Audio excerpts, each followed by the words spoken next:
This recording is from the ACA World Convention that was held virtually in May of 2021. The ACA World Service Organization is grateful to all who contributed to making this convention happen, as well as to all who participated. ACA is an anonymous program. Please respect the anonymity of those that participated in the event. To learn more about the ACA Fellowship, please visit us online at adultchildren.org, where you can find information for newcomers, as well as free literature for download. Information about doing service in the ACA Fellowship can be found at acawso.org and acawsoec.org. To purchase literature or to make a 7th tradition contribution, please go to shop.adultchildren.org. We hope you enjoy the following recording from the 6th Annual World Convention, Global Recovery in May 2021. Welcome. Good morning, good afternoon, and good evening. And a warm welcome to our ACA community all around the globe. To this, our 6th Annual ACA World Convention and our second fully online one. While the pandemic continues to be a challenging time for many of us, we see how events like this that bring us together, and for that we are grateful for our ACA recovery. This is the largest adult-child meeting in the world, connecting our ACA members, our family of the heart, all around the planet to heal together and as one unified fellowship. This convention is being hosted by the ACA World Service Organization, and our team this year is Global Recovery. This year we have 27 sessions running over 30 hours around the clock and around the world. My name is Frederick, and I'm an old child from Sweden. And this is not a literature translation best practices. I had to use this. This is, I will... Beginner. Yeah, ACA Beginner, the first 2 years of ACA recovery, and it will be speak with Elena from Italy. Anonymity. Please be sure to rename yourself in the participant screen to show only your first name, last name, initial, and country. Please remember our spiritual principle of anonymity, as this meeting is being broadcasted around the world and also will be recorded on audio and distributed later. We therefore ask that you do not record any audio, video, or pictures of this ABC. We also ask that you do not share the link to this conference. Each member should request their own access to the AWC. This so they can acknowledge our commitment to trying to protect the personal anonymity of AWC attendees. Meeting safety. During the meeting, only the active speakers will be unmuted. Video, microphone, and chat will generally be disabled for all viewers. This is to ensure a safe listening experience for all. Some meetings may ask for sharing or for volunteers to do a reading. To request to speak, please use the raise hand feature in the participant screen at that time. You will be unmuted when it's your turn to speak. The chat feature may be opened for viewers to post questions or otherwise interact in the meeting via this function. Please remember that what you hear at this meeting should remain at the meeting. We do not talk about another person's story or experience to other people. Please respect the anonymity of all those who share with us today. And we do not crosstalk during the sharing time. Crosstalk means interrupting, referring to, or commenting on what another person has said during the meeting. We also don't distract from the person sharing. Distracting means doing anything other than paying full attention to the person speaking in an online meeting. This also includes background noise, which can happen if you're not muted or your video is switched on and there is activity going around you. Okay, Dan, please join me in opening our meeting with the ACA Serenity Prayer. And if you could share it now, Leslie, that would be lovely. So, okay, those who could put your microphone on, please do so and share your version that is at your heart in which language you prefer. So please, higher power, Gud, ge mig sinnesro att acceptera Grant me the de serenity människor jag to insikter accept the people I Dammi il cannot coraggio di change, leggere the courage to change the one I can, and the wisdom to know that one is la tua me. volontà e non la mia. Grazie. Thank you, everyone. And now I will leave it to you, Leslie. You have the other slides. Thank you so much, Frederick. Good morning, everyone. Good morning, good afternoon, good evening. My name is Leslie, and I am your tech host until 8:45 Eastern Time today, when Wendy F. will be taking over for the rest of this seminar. It's my honor to be of service for you this morning, and please stand by while I pass it over to Elena.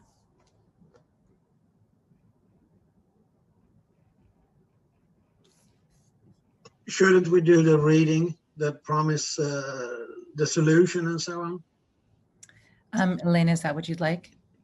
Shall we just do all the readings first? Elena, would you mind unmuting, please? Okay. Do I have to share the slides or? I can share. Is that what you'd like to do? Just start in with all the readings that you wanted to start? Yes, I would like to start with all the reading if it was possible. Yes, absolutely. Thank you. So who was the person who volunteered before the meeting started to do the problem? That's me. Great. Would you mind saying your name, please? Corey. This is Corey ACA. Hi, Corey. Okay, thank you. Please go ahead. Thank you.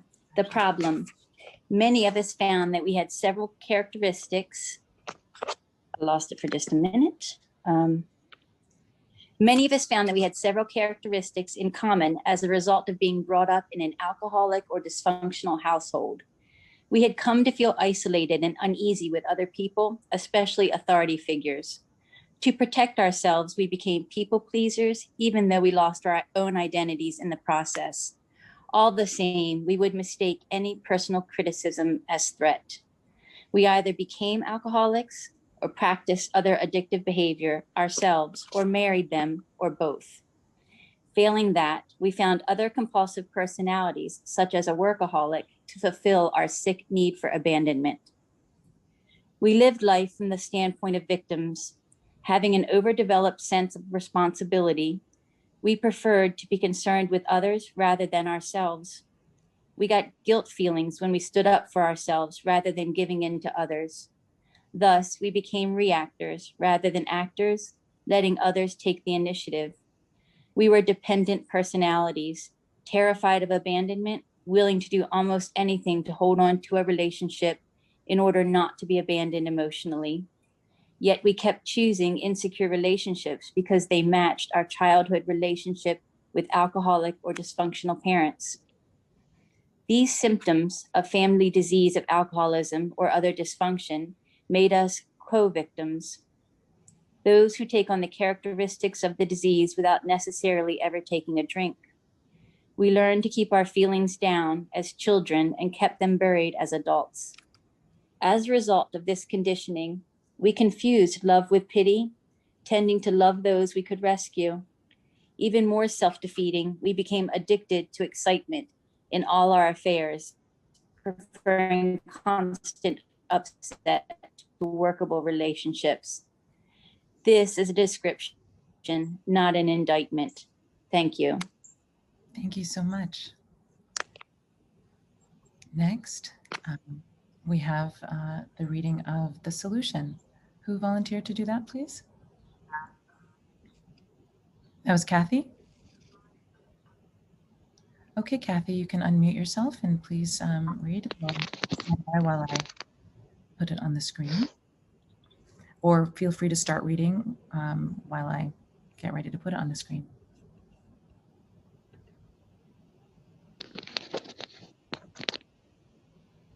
Hi, Kathy, we can hear you. I don't have the solution, so I'm waiting for you to put it on the screen. Thank you. Stand by.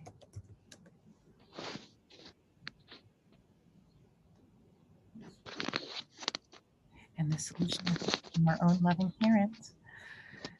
And, so yeah, thank you. One moment.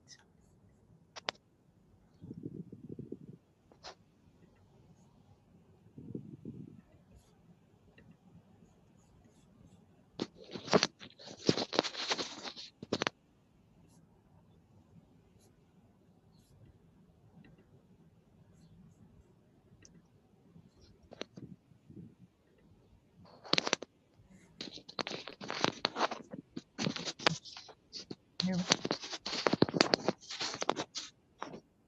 Okay, second page. Stand by. Sure. Thank you. Thank you, Leslie. Oh, you're so welcome. There.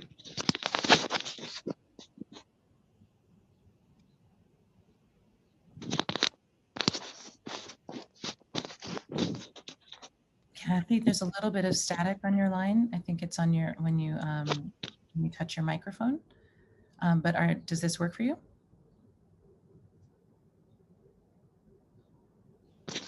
The screen, it's still running. Oh, you're not able to see that?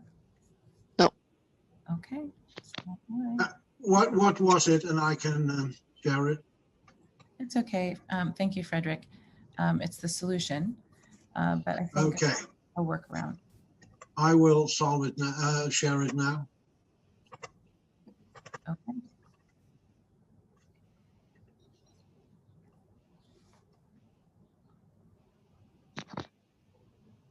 Thank you, Frederick. So my name is Kathy, adult child from Taiwan. The solution. The solution is to become your own loving parent. As ACA becomes a safe place for you, you will find freedom to express all the hurts and fears you have kept inside, and to free yourself from the shame and blame that are carryovers from the past. You will become an adult who is imprisoned no longer by childhood reactions. You will recover the child within you, learning to accept and love yourself. The healing begins when we risk moving out of isolation. Feelings and buried memories will return. By gradually releasing the burden of unexpressed grief, we slowly move out of the past. We learn to reparent ourselves with gentleness, humor, love, and respect. This process allows us to see our biological parents as the instruments of our existence. Our actual parent is a higher power, whom some of us choose to call God. Although we had alcoholic or dysfunctional parents, our higher power gave us the 12 steps of recovery. This is the action and work that heals us. We use the steps, we use the meetings, we use the telephone. We share our experience, strength, and hope with each other. We learn to restructure our sick thinking one day at a time. When we release our parents from responsibility for our actions today, we become free to make helpful decisions as actors, not reactors. We progress from hurting to healing to helping. We awaken to a sense of wholeness we never knew was possible. By attending these meetings on a regular basis, you will come to see parental alcoholism or family dysfunction for what it is, a disease that infected you as a child and continues to affect you as an adult. You will learn to keep the focus on yourself in the here and now. You will take responsibility for your own life and supply your own parenting. You will not do this alone. Look around you and you will see others who know how you feel. We will love and encourage you no matter what. We ask you to accept us just as we accept you. This is a spiritual program based on action coming from love. We are sure that as the love grows inside you, you will see beautiful changes in all your relationships, especially with God, yourself, and your parents. Thank you. Thank you so much. I got the steps here. Great. Thank you, Svetlana. No problem. Pleasure. Frederick will be sharing them. The 12 steps. 1. We admitted we were powerless over the effects of alcoholism or other family dysfunction, that our lives had become unmanageable. 2. Came to believe that a power greater than ourselves could restore us to sanity. 3. Made a decision to turn our will and our lives over to the care of God as we understand God. 4. Made a searching and fearless moral inventory of ourselves. 5. Admitted to God, to ourselves, and to another human being the exact nature of our wrongs. 6. Were entirely ready to have God remove all these defects of character. 7.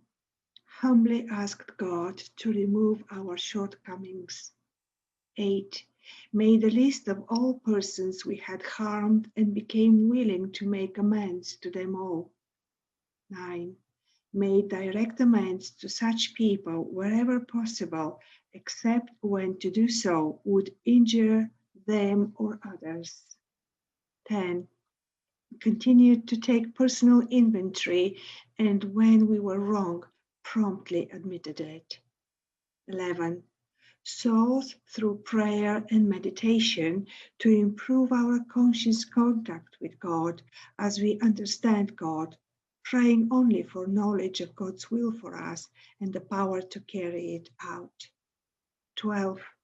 Having had a spiritual awakening as a result of these steps, we try to carry this message to the others who still suffer and to practice these principles in all our affairs. Thank you for being me, for letting me be of service. Thank you, Svetla. And then who volunteered to read the traditions, please? Yes, this is Yolanda. Thanks, Yolanda, and thank you, Frederick, for sharing them. Hello, Yolanda, adult child from the Netherlands. The ACA 12 traditions. 1. Our common welfare should come first. Personal recovery depends on ACA unity. 2. For our group purpose, there is but one ultimate authority, a loving God as may be expressed in our group conscience. Our leaders are but trusted servants, they do not govern. 3. The only requirement for membership in ACA is a desire to recover from the effects of growing up in an alcoholic or otherwise dysfunctional family. 4. Each group is autonomous, except in matters affecting other groups or ACA as a whole. We cooperate with all other 12-step programs. 5. Each group has but one primary purpose, to carry its message to the adult child who still suffers. 6. An ACA group ought never endorse, finance, or lend the ACA name to any related facility or outside enterprise, lest problems of money, property, and prestige divert us from our primary purpose. 7. Every ACA group ought to be fully self-supporting, declining outside contributions. 8. Adult children of alcoholics should remain forever non-professional, but our service centers may employ special workers. 9. ACA as such ought never be organized, but we may create service boards or committees directly responsible to those they serve. 10. Adult children of alcoholics has no opinion on outside issues, hence the ACA name ought never be drawn into public controversy. 11. Our public relation policy is based on attraction rather than promotion. We maintain personal anonymity at the level of press, radio, TV, films, and other public media. And 12. Anonymity is the spiritual foundation of all our traditions, ever reminding us to place principles before personalities. Thank you to be of service. Thank you, Yolanda. All right, I pass the meeting over to Elena. Okay, thank you everybody. My name is Elena. I'm speaking hello, and thank you for the service, for the organization, for people who read, doing the service of reading. I think that everybody knows that we are a mute and as far as we have to speak. And I think at the end of my sharing will be some time for doing some questions, if you might feel that you need to do some questions. So we will need someone who will keep the timing, I think. This is my first sharing, global sharing, so I'm a little bit shy and nervous. So please be patient with me and with my English. I want to thank you for asking me to share my experience. And I start saying that this is the first gift of my 2 years of recovery, because I say yes, I accepted before thinking. I just wanted to be on service and share my experience without thinking too much if I would be able or not, or what the right things to say or not. So I started with the program 2 years ago, and it was exactly what I was looking for. From my life, I was looking for a way to find some serenity and answers and try to feel better and try to understand things in general. I did a lot of paths with spirituality and yoga and learning and psychological paths, but was not able to having a good life. I mean, I was really in a mess. I had a strong feeling with my higher power. So I remember I asked my higher power to help me in some ways. And finally, I was brought to a meeting, not an ACA meeting, another meeting by a friend who was celebrating her first year of sobriety. So she invited me, and I said, okay, I can go there because I'm supporting someone else. But the minute I understood that I was in a meeting and I heard people sharing their experiences in such a free way, and they were saying exactly pieces of my life, I understood it was my place. So I did a sharing, and from that moment I start to attend the fellowship. I attended a couple of fellowships before arriving in ACA, and as soon as I learned that this was a fellowship for people coming from dysfunctional families or families with a problem with alcohol and drugs and stuff like that, I understood it was my place. And here today, I just want to share my experience, strength, and hope, and also say thank you. I come from, so I immediately take the opportunity to discover myself as a person coming from that family, and it was at the beginning a great relief for me reading some stuff from the literature, because I was really I don't know the word in English, when you want something, you then want something. And I read all the literature immediately. I bought the literature immediately. I read every page and say, this is me, this is me. I was right, I was right, I was right. That's what I was thinking. That's what I tried to say to my parents all my life. This is exactly how I feel. Yes, I was right, and I was continuing to say I was right, because I was at the beginning. I'm sorry, I get very emotional, and and for me it's impossible to avoid to be emotional. And I'm grateful for that, because I spent all my life trying to be tough, and I'm the one I can stand up for myself and doing things, while underneath I'm so emotional, shy, and fragile. So at the beginning, I start to understand throughout all these pages and going to the meeting that I was not the only one. And then I start to hear the other people talking about the same topics but different ways. So thanks to my spiritual previous path, I was really open-minded about the other people's experience. So I know that it's not only me, it's me and the others. And I immediately jump into the program. But the first year, it was really a year of research and discovering and trying to understand, going to the meeting, reading, writing. But I started from a victim point of view. And I thought at the beginning that I will take like 1 year. I can do the program in 1 year because I'm a control freak, I'm a performer, I'm a perfectionist. So I can do it in 1 year. I will be good.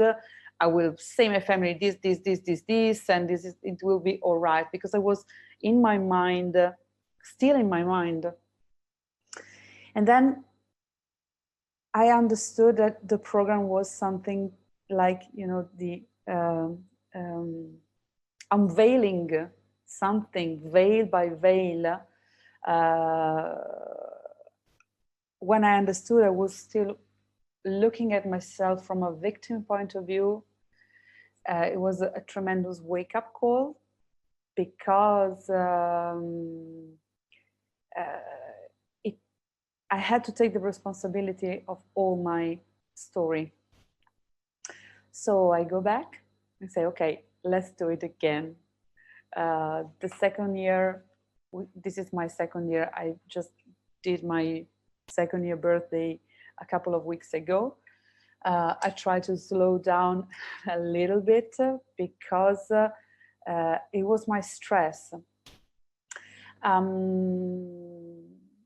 I come from, I was so stressed that I want to solve it immediately, because I'm a problem solver. That's how my family raised me, like a hero, like a problem solving,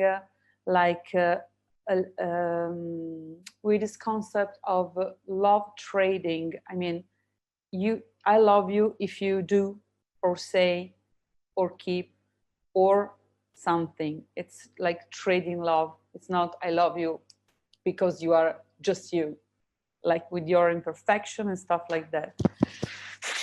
So I apply my perfection, my performer, in my recovery, and it was good because I did service. I took immediately the opportunity to do the service because I'm a hero, because I'm the good girl. So I do the service, and I have to thank my higher power, because I was already available to listen. So I was fighting with these two forces. I listen, I'm learning, but I have to do something. And doing the service, of course, at the beginning I learn a lot of stuff, and then I keep on learning a lot. And that was an overview of my experience, and I want to go in my experience a little bit more specific, if I can. Of course, in trying to control everything, I still need to support myself with some tools. So I wrote some notes for me to remember what I wanted to share. So it's a goal for me to have half sharing free and half sharing, I wrote some notes. Because this is a part of what I've learned this second year, that I can have done a lot of mistakes, but I'm not a mistake. So I have to take care about my good things, my skills, the things that I'm good at. Even I started with a surviving way of growing up. I can still keep the best part of some survival tools, you know. So if I'm organized, it's okay. The over-organization is not good for me anymore, but it's good to be organized. So the first year was like, this is not good, this is not good, this is not good. I suffered a lot, of course. I went through pains that I know that everybody here can testify in the same way. So I want to go through the things that were important to me, that I discovered during these 2 years. Yes, I came from a dysfunctional family, and I've always knew that it was wrong, and I felt aside from my family. I was feeling every time since I was little that I'm not like you. I'm not like you, like my mother, like my father, like my stepfather, like my stepmother. And they were away from me. We are a family, a public family. And this is another thing that I want to share. We are a public family. Some of my parents are really public, internationally public. So the first thing that hit me when I arrived to the fellowship was the idea of anonymity, anonymity, that word, you understand, which for me was incredible, because I understood for the first thing that I've never been anonymous in my life since I was born, because I was the stepdaughter of. I was a part of an important family. And it was really difficult for me, because having ACA parents, because I'm like this, because they are like this. So I understood that my parents grow up me with the skills that they have. So now I start understanding that they are not bad. They just did what they could. So I take the responsibility to take care of myself, and maybe set a huge boundary with them. But now I understand they are not bad. They maybe love me in their toxic way. So first of all was the anonymity was so important, because I could step into a room and say, I am Elena, an ACA, and I can answer or not answer. I can talk with somebody or not talk with somebody. I'm not forced to say, hello, my name is Elena. Yes, yes. I cannot fake to be the person they want me to be, to represent the family, the person, or the people want me to be. Or people think that my life it's in a certain way. It's like a gold, amazing, wow, brilliant life, which it's not. My life was a cage, a golden cage, but it was really a cage. In my family, my father is a narcissist, I mean, mythomaniac, full of rage, and he used to use drugs, and he's a really an ACA. Is a guy that remained in this myth of the 70s, the big generation people, that wow, they were free, we want to grow up with our dreams and stuff. And he had a great opportunity to do the work he wanted to do, because there was a family supporting him. So he couldn't support anybody else but himself. My mother is a passive codependent, full of rage, and her father was a physical abuser. And I don't know the word in English, the person who steals money and do stuff for getting money by other people. So they were meant to be together. They were a codependent couple. Then they split, then they found new partners, and the new partners were even worse.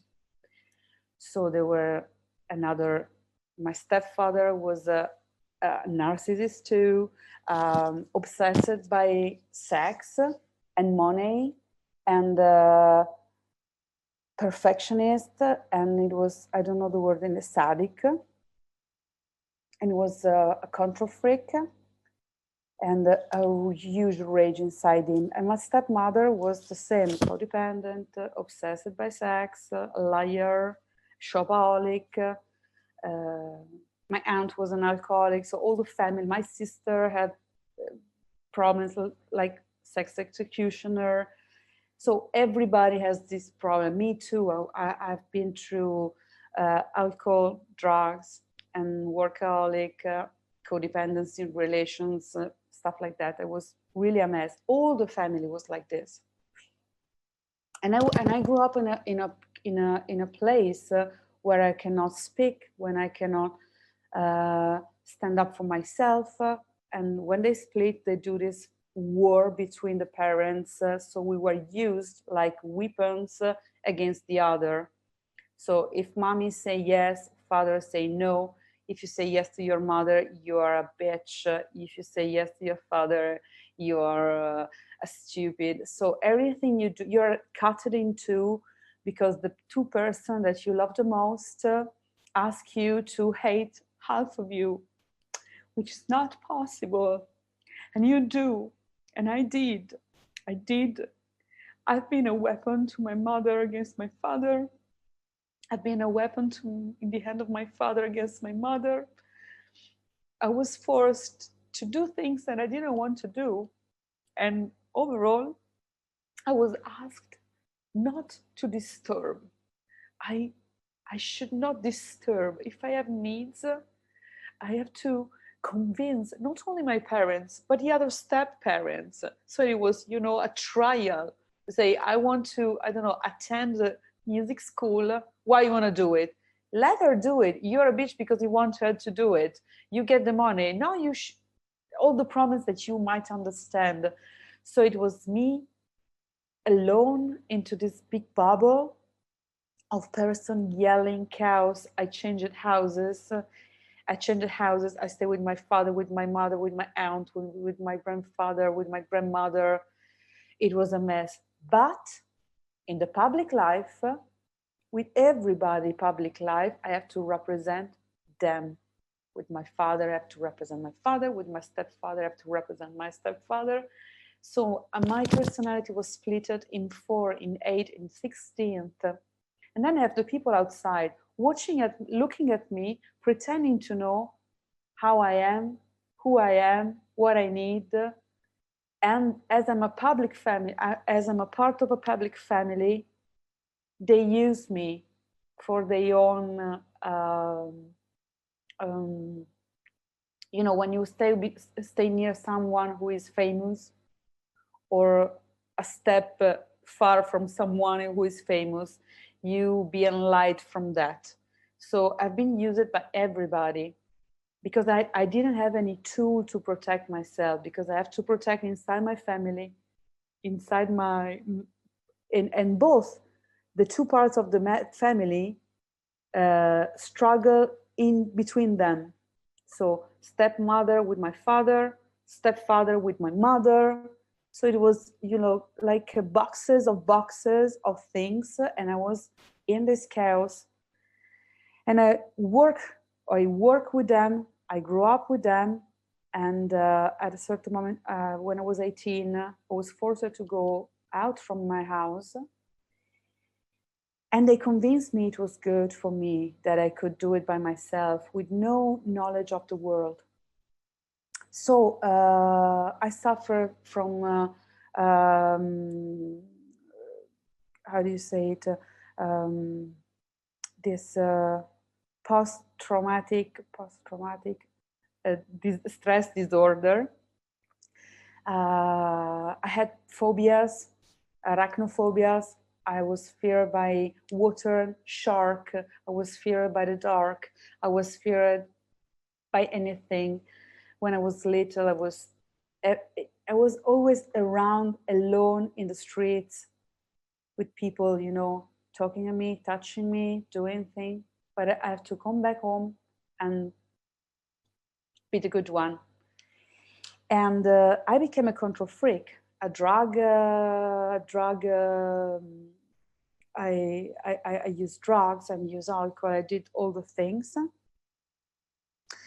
And another thing that I discovered, these things I'm talking about is everything that I discover doing the steps, reading the literature, listen to the sharings, giving names of the things. Say, this is not fear, this is shame that becomes fear. I'm not a rage person, I'm a fear person. I fear people. I'm ashamed that they know exactly what is real and what is not. They think that I'm a lucky person, which I'm not. So during the program, I start to opening all the feelings and giving name to the things, to the situations, to the feelings, to the experiences that I had. I discovered that I have this toxic shame inside me for everything, beside the sense of being guilty for anything. And then I understood that in my family, there was an over attention on sex. My stepfather liked me. He has this erotical attraction. And I remember that they used to make me feel ashamed because it was my fault. Of course, I was just a little girl, like 13, 14, growing up. I'm beautiful. What I have to do? I have to cover myself. And also my stepmother, she was obsessed by sex. She used to talk bad words on the other women, like every other woman on the planet was willing to have sex with her husband, my father. And she was exactly specific, telling us the details of their loving relationship, sexual relationship.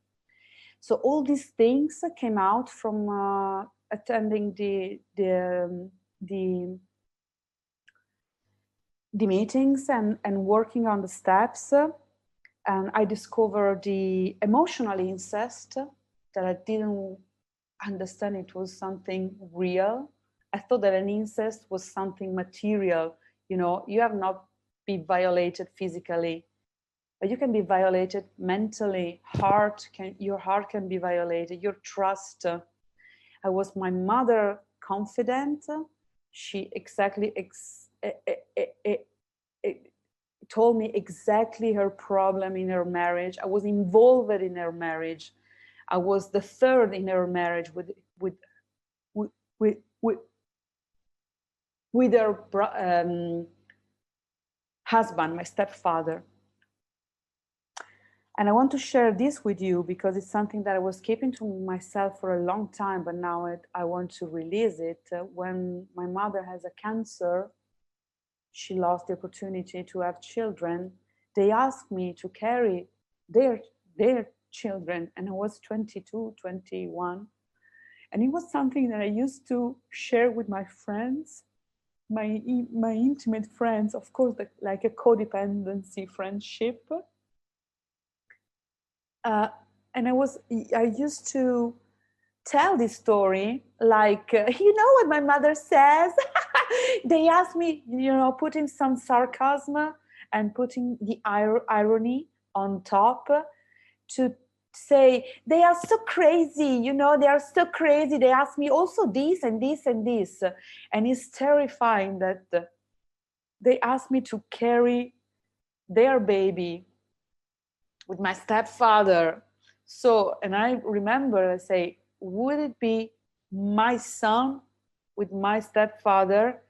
So when I arrived to the fellowship and I understood this have a name, this is an emotional incest. This is an incest because you put the incest in my mind and you make me feel guilty and ashamed for something that I didn't want to. So, and on the other side was my father, this person coming.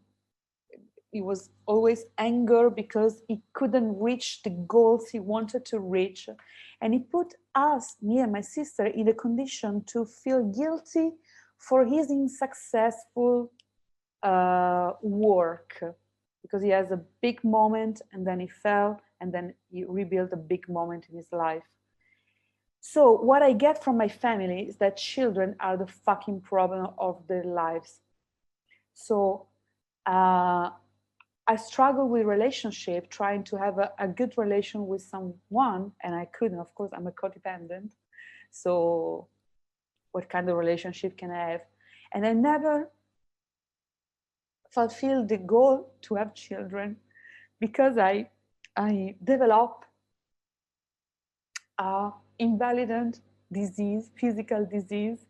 So I cannot have children. And for me, it was really a mess because I wanted to have children, but I know now that in the intimate part of me, I was convinced that if I have had any child or any children, my life would be fucked. And I have the opportunity, the money, the work, so I have no problems, to raise my children. But now I understand that it was something that scared me a lot because I thought I absorbed this way of thinking. Of course, when I say that, today I take the responsibility of what I choose to do, of what I choose to do in my life. So my parents are not responsible. They did what they could. So now my responsibility is to try to find myself, to understand who I am, what I can do now, what I can cut in my life, how to set boundaries. For me, boundaries was neither a concept. It was like something from the other space. And the other thing that they teach me in some ways was that I was not good enough to do things. And my needs, my thoughts, my ideas, my sparkling mind was not good. Not good. You can go, but you will fail. You can go there, but you will pay the price. So I was blocked into their life for years. So I'm cutting this cord from them. I start cutting this relationship with my family, stepping into the fellowship of ACA, and this is for real. Another thing that I want to share with you is that the concept of the loving parent inside me and my inner child really helped me to try to move into this cage of things that for me were really filthy. And another thing that I want to share is that I attend other fellowship. One is codependency 1, because my mother was a codependent, and she suicide exactly as was described in the book. There was a point in which they do the last, try to make the partner understand what they are losing. So she decided to suicide herself. She did exactly in a dramatic way, putting her picture on her husband's desk, leaving a letter, "It's your fault," all these things. And my mother passed away 5 years ago, and during these 5 years, no one helped me. No one helped me. And the first 3 years, I've been the heroes of the family. I fix things and do all the work. And then I found the ACA fellowship, and I understood that now I take care about myself, that they can do. I try to have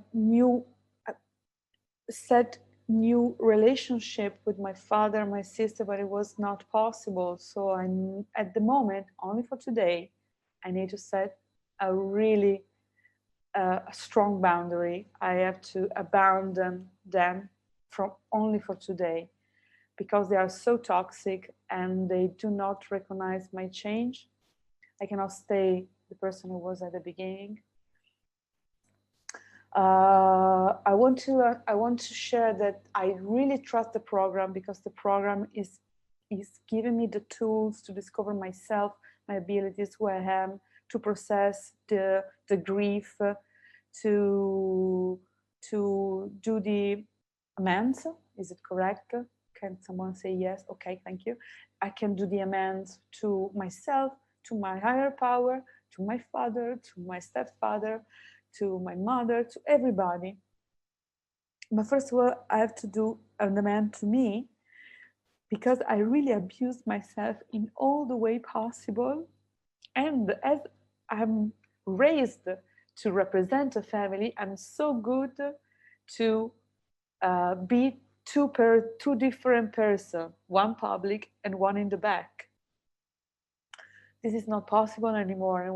I'm so grateful that I found the fellowship, friends in the groups, friends all over the world, and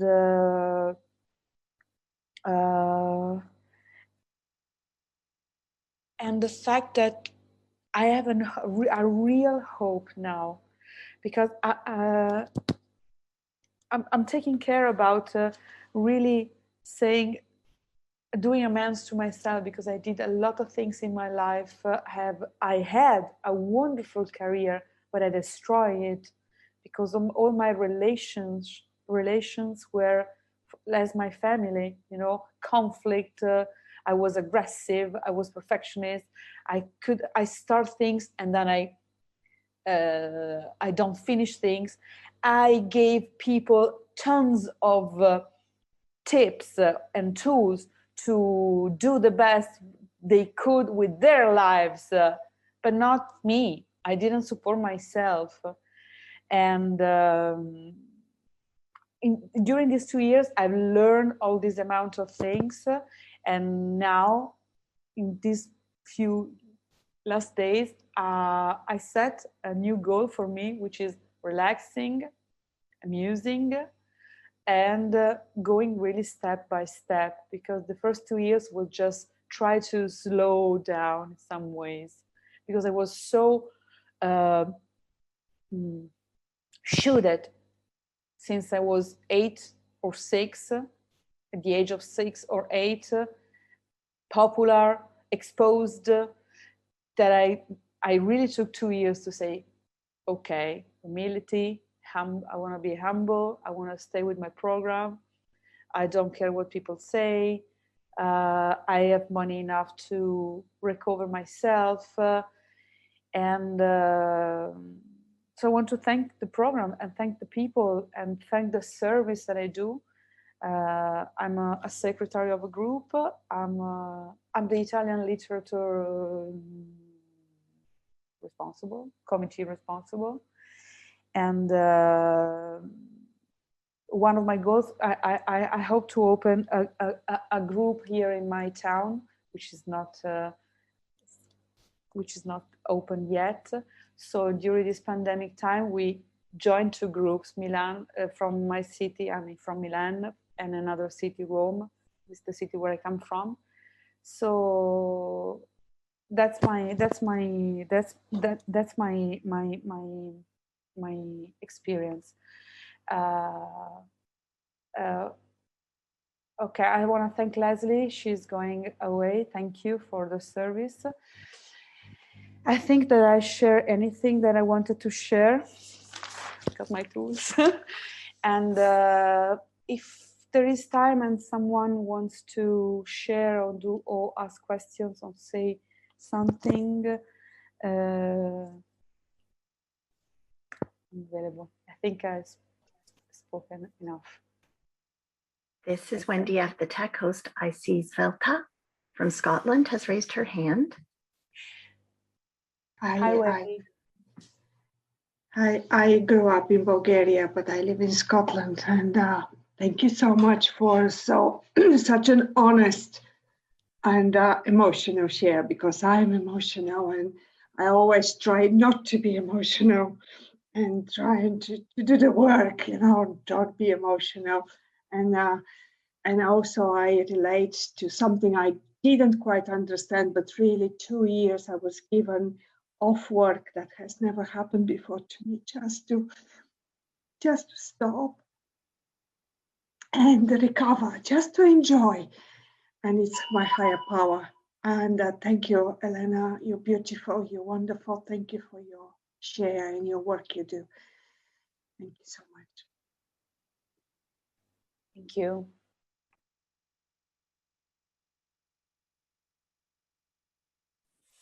Kathy, would you like to share? Yes, this is Kathy, adult child from Taiwan, Asia. And I just wanted to thank Elena. I felt a lot of resonance, not exactly in the scenarios of the dysfunctions in the families, but I'm just starting out on my journey. I just came across ACA in a few weeks, and I just wanted to say the honesty and all the emotions you have showed has encouraged me a lot, because I felt that I was never encouraged to be accepted for my emotions, and I have a lot of frustration and failures in the past, and I just wanted to say I see you, and I feel how genuine you are sharing, and just thank you for sharing all your story. Thank you. Thank you. And next, we have Marie A.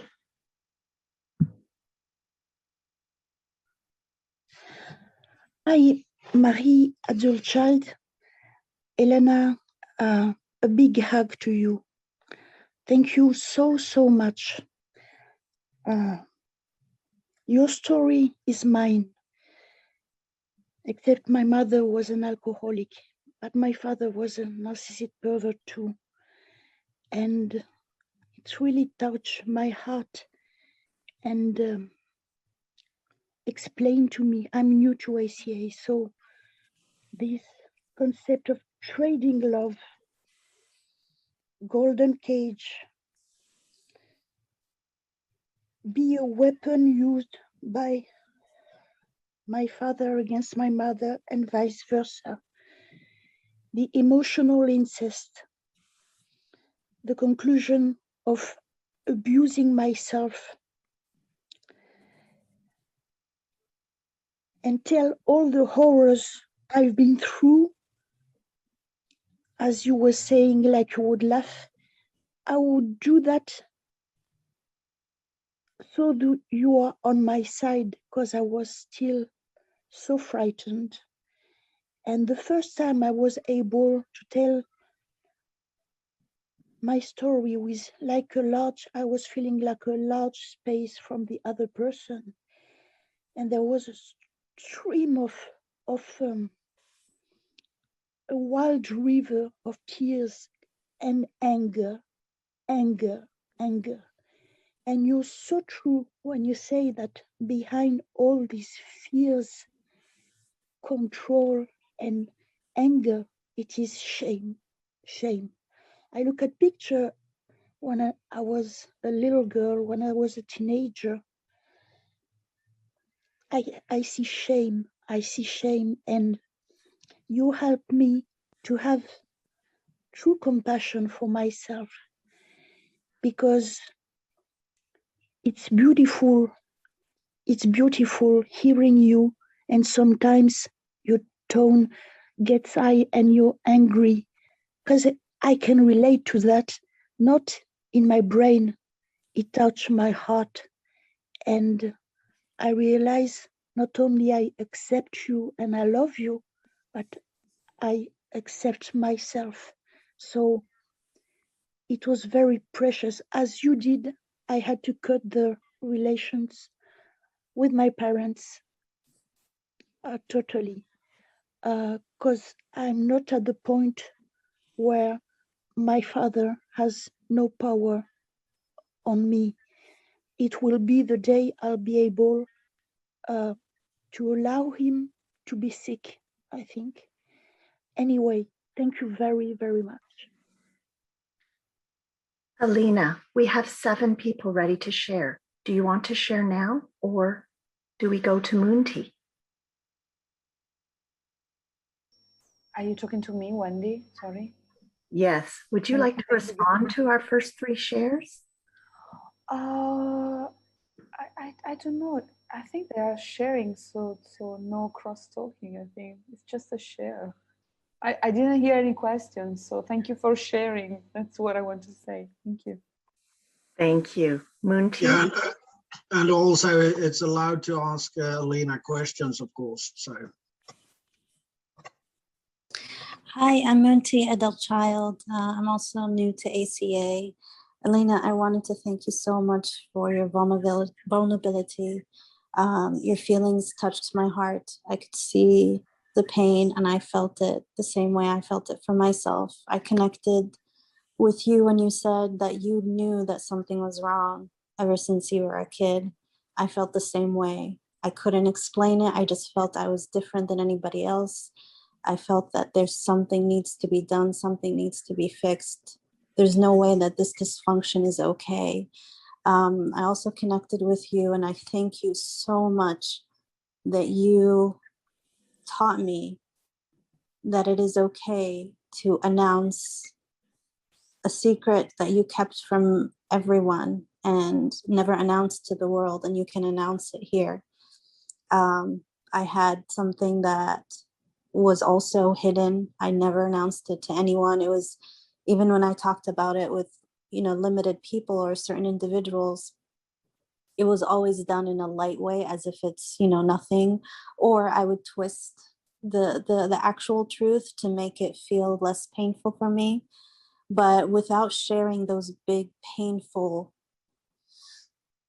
secrets, there's no way for us to release them. They will continue to control us. And I'm learning that from everyone here in these programs, in the fellowships, the 12 steps. I'm learning that my higher power is by my side. And as I release this painful information, it loses its power. And the same way I got my pain from groups of people, I can release my pain to groups of people and allow them to heal me and heal with me. And I was really touched by that, because I've always held everything inside. And to see someone have such a painful secret and announce it to the world is so inspiring. You have no idea how much that touched me. And it made me feel like I did the right thing when I did announce it. and it loses its power, and I feel a little bit more liberated. So I wanted to thank you for that, and thank you for eventually telling us about what you learned from the language of ACA, and how learning the language and understanding how things are bad but have a name to it, it really does make it conceptually easier to analyze and easier to navigate, because emotionally our bodies know that something is wrong, but sometimes our minds don't understand why it's wrong. And when you figure it out, it can be a breakthrough, and you can say, yes, this was wrong because this is the name of this wrong thing, and it was done to you in a way that your body knew it was wrong, but people probably convinced you or manipulated you in your mind that it was okay, but you always knew it was wrong. So there is strength in language, and I feel like ACA language has definitely benefited me. It's helping me navigate my world and my issues in a way that makes sense, and it gives it structure, and it gives it stability. If I know the name of the things that I'm struggling with, I can research them, I can talk about them in a different way. So thank you, Elena, again. It was a wonderful, wonderful talk, and thank you for your vulnerability. Pass. Thank you, Julianne. Thank you. Hey, this is Julian. Not sure how to share my video, but grateful for your talk. You know, what came up for me is you know, my dad was a sex addict. You know, mom and dad would pin each other against, you know, they would pin me against each other. They would use me as a weapon. And, you know, it breaks my heart, but that's how things worked in my childhood, in their divorce, and they used me to manipulate each other.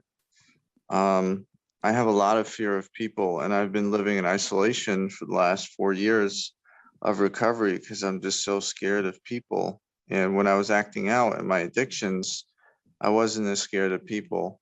But you know, now I've really started to come out of that shell, because I started to love the inner child, to accept him, to, you know, hold his hand and to watch him walk with his little dog on the beach. And I've done a lot of trauma work.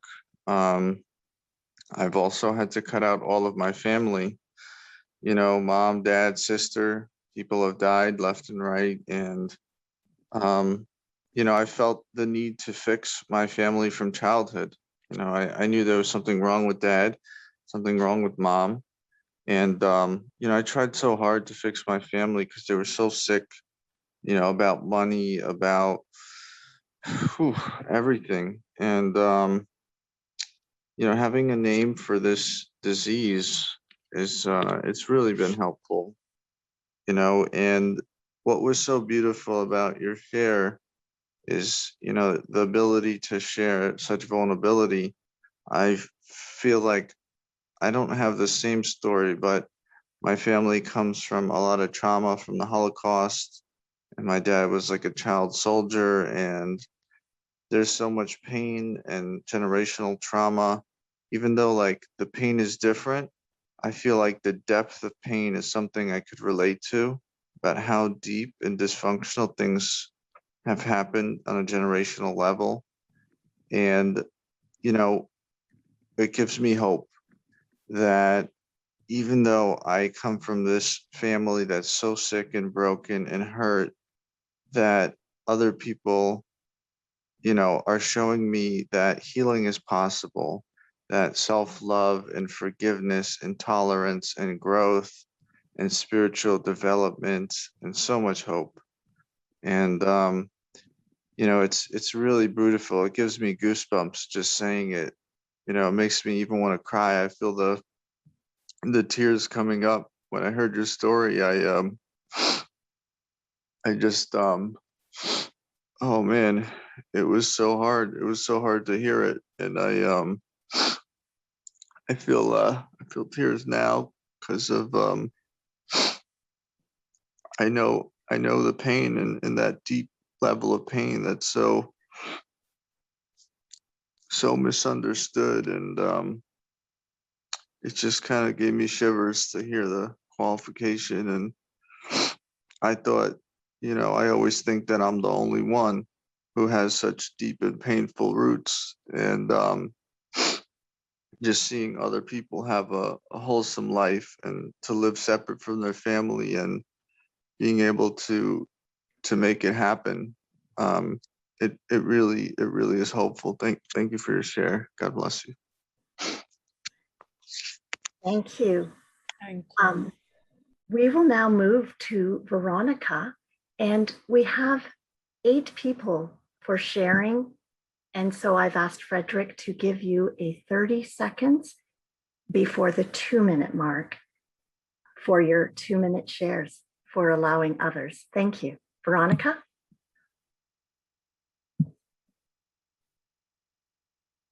Hi. Yeah, I won't take up too much space. I just want to say to Elena that I so strongly identify with her story. I physically really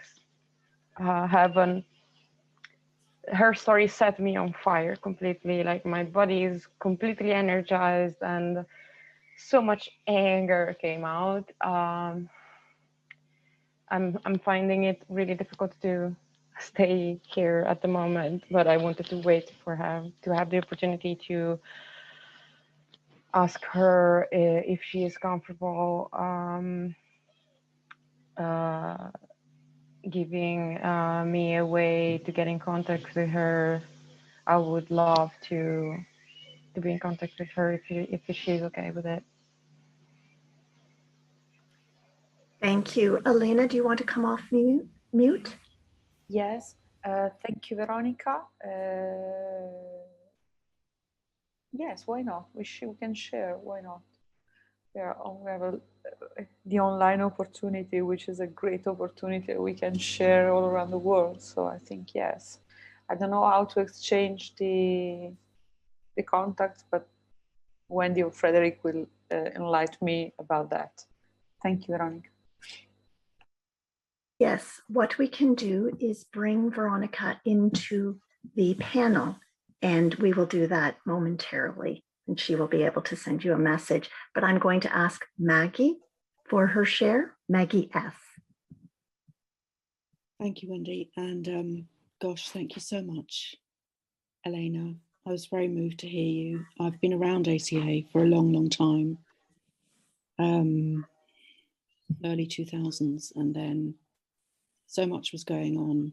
I didn't do my steps then, and I moved back into other recoveries, and I consider myself completely an adult child of a dysfunctional family. And so your share and your clarity really brought me, as we say in English, up short. It's like good reminder, really clear. Really clear encapsulation, summary of what this is. And thank you for being so open. Yeah, my story is very, very different. And yet, I'm reminded that I go into these depressive places because I go back into the shame. I go back under the shame, actually, under that cloud, which tells me I am wrong and bad and I can't make a success and so on. And the thing that also struck me was the, once I can tell the reality of what happened to my parents and how they survived and, how I came into their lives, it is easier and I can be much more tolerant. And I'm trying to, am having a relationship with my sort of difficult, angry, narcissistic dad, and he's, very elderly now, and doing both things. So I sort of have this, relationship with the real me, and then part of me has a relationship with him and do my best. I don't sort of change myself. It's just this knowledge, I suppose. And what came to mind as you were speaking, after you were speaking, is that, you know, one of these days, this will be common knowledge. People will be talking about this much, much more in the mainstream, perhaps like they do now about, you know, PTSD, or beginning to talk about addiction. 30 seconds. Acknowledge, thanks, Frederick. And yeah, just having your courage to share your story reminds me that, you know, it's okay to feel harm. I felt so abnormal my whole life, and, you know, still go to that place. And yet I was just this, you know, precious child who didn't have anyone to listen, really, who just had to adapt and change her shape to fit in and to be good and to, you know, give up having any desires and all that stuff. And I'm, you know, bless me, I've been in recovery since 99, long time. And this is a lifetime's work. And I pray to bring my true talents, my real self into life. And you've really encouraged me today. Thank you. Thank you, Cara. Yeah. Cara M. Thank you. My name is Kara, and I am an adult child in the US. Elena, thank you so much for sharing your experience, your strength, and your hope with me and people from around the world today. I think that your energy and your, I just got so much. I feel so much less alone today. And I'm so inspired by the awareness that we are everywhere, that there is understanding of the deep, deep pain out there for all of us. So thank you so much for that. I really related to so much of what you shared. And I'm realizing this morning that so much of my fear, you know, that comes up even when I go to share, is like fear that of the deep feelings coming out. And to witness your experience and your, was that 30 seconds? Now it's 30 seconds. Okay, all right. I just feel so much less alone, and I'm realizing I'm just afraid that that I can't keep my feelings in, that they're going, that they want to come out, and so I'm just appreciating the time to share with people here today, and yeah, I'll leave it there. Thanks for listening. Thank you. Remy R.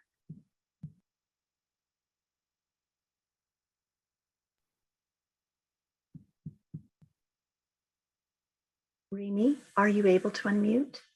I've unmuted you. Remy has it.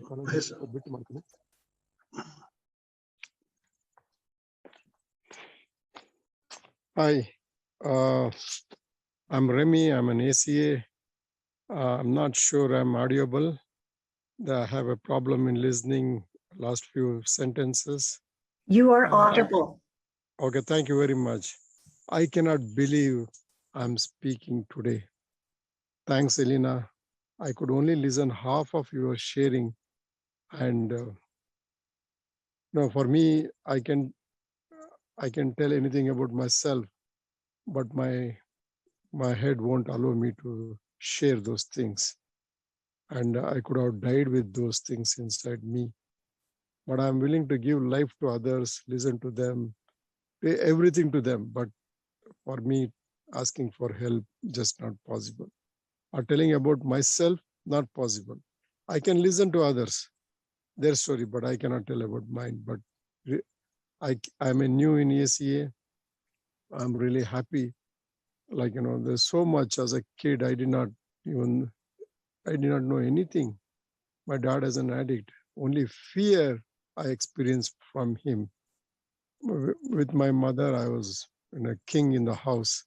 The moment dad comes, my breathing stops. There is a kind of fear. He did not do anything, but it is what created inside me. And as a kid, and as I grew up, I didn't enjoy my life. It's only now that, I'm willing to, I have to care myself. I have to seek that inner child, what it is doing to me, what it has been hurt. I have to do all those things. And thank you very much for your sharing. And Veronica and everybody who shared after that, it is just wonderful. Today onwards, I'll make it a point to share about myself every time. Thanks for letting me share. Thank you. Paul R. Hi, thank you. It's Paul R here from Manchester, England. Paul, can you increase your audio to louder?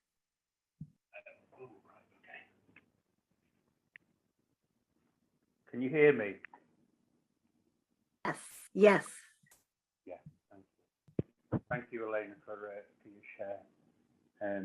I too am touched by what you said, and I'm always amazed that when I hear somebody's story, that they trust me to share the story, and that means a lot, because I don't think I was trusted with people's feelings, because I was never exposed to them, and I didn't trust anyone with my feelings. So I'm so grateful that you create a space for trust.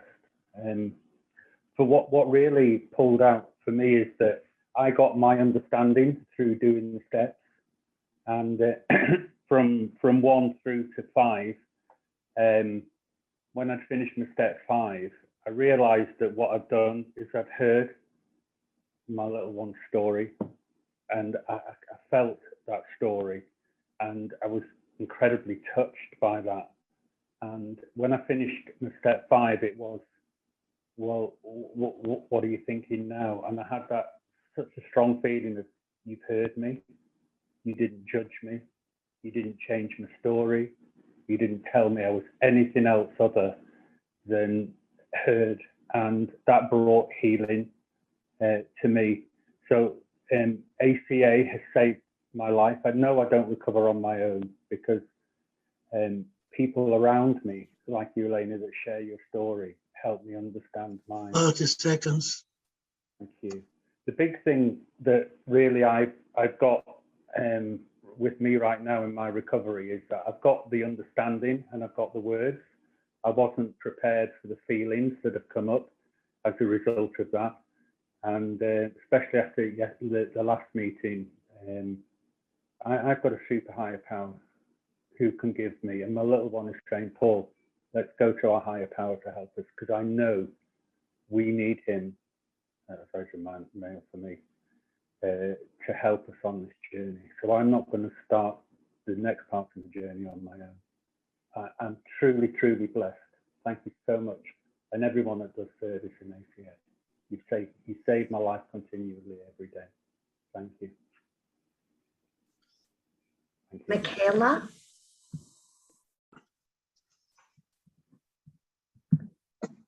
Michaela?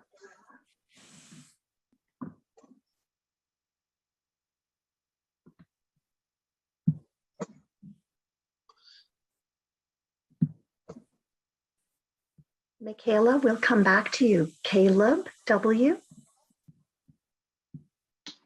Hey, thank you, Wendy. Caleb, ACA here. Yeah, thanks, Elena, for your amazing share. So moving. I actually have a question for you. I'm quite new to ACA. I've been in a couple of other fellowships for a few years, but I've just been doing ACA for a couple of months now, and yeah, I just wanted to ask you a bit more about what you said about, for the first couple of years, you just taken the time to slow down and give yourself space, because I'm noticing in beginning to try and do inner child work and loving parent work that I'm getting very perfectionistic about it and anxious to do it all right straight away. Hello, I'm here now. Sorry. And yeah, if you could say a little bit more about that, that would be helpful. Thanks. Elena, try to, the time is running, so try to, yeah. Okay, thank you, Caleb. What I was willing to say is that I was hungry, like this unfulfilled hunger of feeling something. So I was really rushing into things, reading, doing steps, and I was passing from a thing to another. Like, okay, I wanted to answer this. I follow the book. I'm a little bit specific. When I do things, I write, you know. And then my sponsor showed me another way to do this. Was like, why don't you stop step by step on words, on topics that you feel that there is something raising, you know, from inside. Why don't you stop and take your time? So it starts to slow down, because I was rushing into things because I want to solve the problem. As I'm a problem solver. So now I understand that it will take my time to go into the process. So that's what I was saying. And the tools is the book, the exercise book, and everything that I can pick up and write on, and sharing with the sponsor and in the groups. I hope I answered to your question, Caleb. Thank you. Thank you. We have the time for Miguel also, then we have to go to the closing of the meeting. Oh, thank you. Hi. Thank you so much for your share. I really felt for you. I've been in ACA about a year. My story is different to yours, but it's kind of similar in the emotional pain, because my father was mentally ill. My mother was alcoholic and anorexic, reclusive. And it's interesting, the difference, because it's still as painful, but whereas your parents, you know, kind of sounds like they they deliberately made you feel bad. Mine kept apologizing. And it was almost like, well, there's nothing we could do, sorry about the way we are. I mean, they didn't always apologize, but I kind of knew that he wasn't purposely mentally ill, but this effect has still affected me. I kind of don't believe in myself, you know, low self-esteem, really struggle to be successful in life, and struggle with alcoholism. And what's strange is my daughter is now, I wonder if she's a little bit narcissistic because of what she's been through with my alcoholism. And I am curious now, what makes a narcissist? You know, what is it actually evil, some sort of evil thread in humanity? It's kind of strange one to me. But I just can imagine how painful that really is. And it was, you know, if you want to ring me, I would like to give you some support and love, really, because it's I'm in AA as well, and I need to help other people to help myself. And even though our stories are different, I think there is something there. Because I almost feel grateful that my story wasn't quite so bad. When you had all the finance and you've got esteem with your work and everything, whereas I have never had financial support. We lost everything. My father was an architect and he lost all his money through mental health. We did have a mansion in London. So we sort of started off wealthy and lost everything. So that was painful as well, because I didn't know who I was in the end, you know, and I still I know I'm a creative person, but that's about it. And kind-hearted, and so yeah, thank you. I'll leave it there. Thank you. Elena, do you want to say something before we go to the closing? Oh, I want to thank everybody for listening, for sharing, and thank for the technical support, the emotional support, and the opportunity of doing this. It was, for me, I was really stressed for talking to all these people without knowing exactly what to do, and it was a big step of recovery for me today. Thank you. I know there are some questions. I don't know if I can keep the questions for myself, just to understand what the people were willing to ask. You could answer them on question and answer. Okay. And Writing. Yeah. Okay, thank you. So that's it, what I have to say. And I really I'm just grateful. And that's it. Thank you for a powerful share, Elena. Thank you, Elena. We will now see the final slides.